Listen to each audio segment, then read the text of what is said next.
You'll get what God has assigned for you unless you let fear stop you.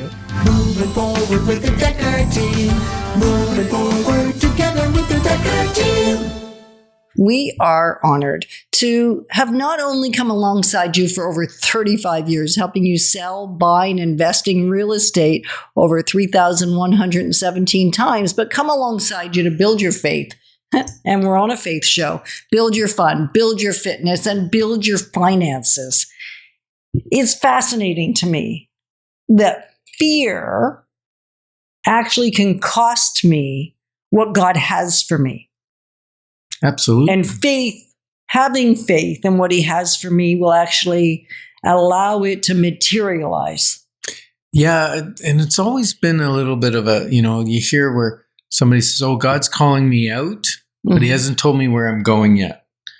Lynn Fraser, a good friend of ours, she was told by God that get prepared. If you're really willing to go where I want you to go, then get prepared. And she prepared her house, moved out of her house, moved in with an apartment with a friend so that she could leave. She sold her business. And then God said, okay, this is where I want you to go. This is what I want you to do. That obedience, it's a beautiful story. And who else did obedience? How about in the Bible? Oh, in the Bible. Well, yeah, there's, in Joshua 3, they're called, the Israelites are called to cross the Jordan, and the Jordan at the time was moving fast. It's deep water, it's fast moving. And they did not separate the water until they put their first foot in the water. And as soon as they took the obedience of that first step, the breakthrough happened and God separated the water. They walked across on dry land. Now, these stories are like, oh my gosh, what if that happened today, right? Yeah. Like I think I'd be staying on the bank. If somebody said, walk across the Rideau, you need to get to the other side. The other side's the promised land. Would you take the first step? I might not. And so that's why in Proverbs 3, 5, and 6, it says, don't lean on your own understanding. In all your ways, acknowledge the Lord, and he shall make your paths straight. So again, we're not advocating for recklessness. We're advocating for gaining wisdom, listening to the Lord, having the right guide, doing the right research, and then taking the appropriate action. Taking the action.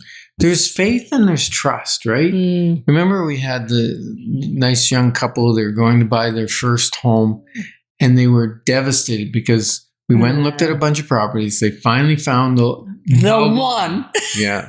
The one that they thought it was the only one. And they went to put an offer in and they lost it in multiple bids. It's a tough season when that was happening. And it was only about 3 weeks later, we found one that they actually liked better location, and better layout. And they got it better for price, less money. Yep.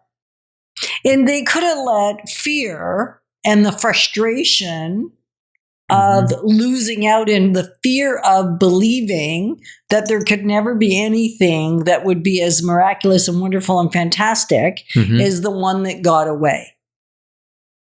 Stop them from having the faith to keep looking, take the action, continue on until they actually found what we would call the real one, not the one that was actually not the real one after all. And so having the ability to trust and have faith despite sometimes the evidence.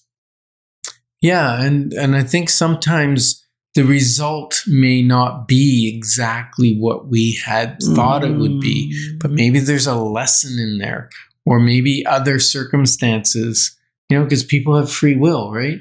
Other things may have happened that caused that not to be quite as sweet, that purchase or that investment, maybe not quite as sweet, but God's, God, his word says God can redeem the years of the locusts. And God works all things for his good. For those that love him. For those that love him. Right. And so that doesn't mean it's going to be for your good. It's for his good. And maybe something goes south.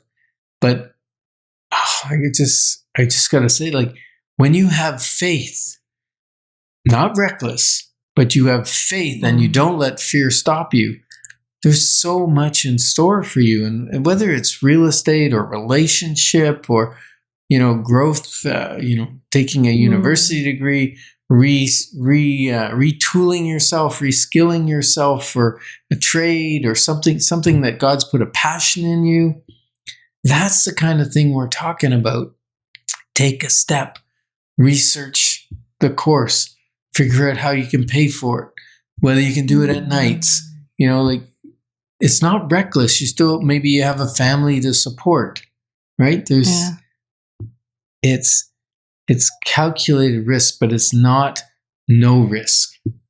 And as you're saying it, I'm thinking about, we often think of taking action as reckless. And I'm thinking about sitting over here that fear can be reckless. Letting fear run the show. Letting fear take over. Letting fear stop you. Letting fear be in charge. Let fear wreak havoc. It will wreak havoc, havoc, and it is reckless fear. And I just want you to pray about it, think about it, consider it. And if you're going, okay, I thought it was really wise that I wasn't taking action. I thought, I could risk this, or I could risk my house, or I could risk. The clarity call will help, provided that you're willing to be authentic and quite transparent. It's 15 minutes. It's free. Go to the Dekker Team website if it feels good to you. And even if you're a little bit uncomfortable, fear, we don't want it to run your life. I don't want it to run mine. I don't want it to run yours. Allow faith to be your driver. Yeah. And I think that faith, is your driver. Faith-led decisions don't always feel easy. No, they do not. But they never leave you feeling empty. They get you feeling full. And God's direction doesn't eliminate uncertainty or hardship or hard effort. Work, effort. But it does anchor us in peace when we believe that we're following God's direction for our life, for our situation, for whatever it is. Fear, God did not give us, we said that earlier, right? 2 Timothy. 2 Timothy. Oh, 2 Timothy. 1:7, I think it is. God did not give us a spirit of timidity or fear. He gave us a spirit of power, love, and sound mind, or discipline. And discipline means we do stuff. Well, it's self-discipline, right? Yeah. It's doing what is required of you. Doing your part is part of faith. Taking action. Yeah. So the final thing I'd like to say is that fear may convince you to cling to things. Hold on tight. Yeah, hold on tight. Fear the loss. Whereas faith positions you to receive, causes you to open your hands to receive. And maybe it's receive help. Maybe it's receive guidance. Maybe it's receive wisdom. Maybe it's receive wealth. We don't know. And you won't know until you're open to receiving. And we're so delighted that you joined us on Life's Inside Track. Because when we move forward together, we've got this. Moving forward with the Dekker Team. Moving forward together with the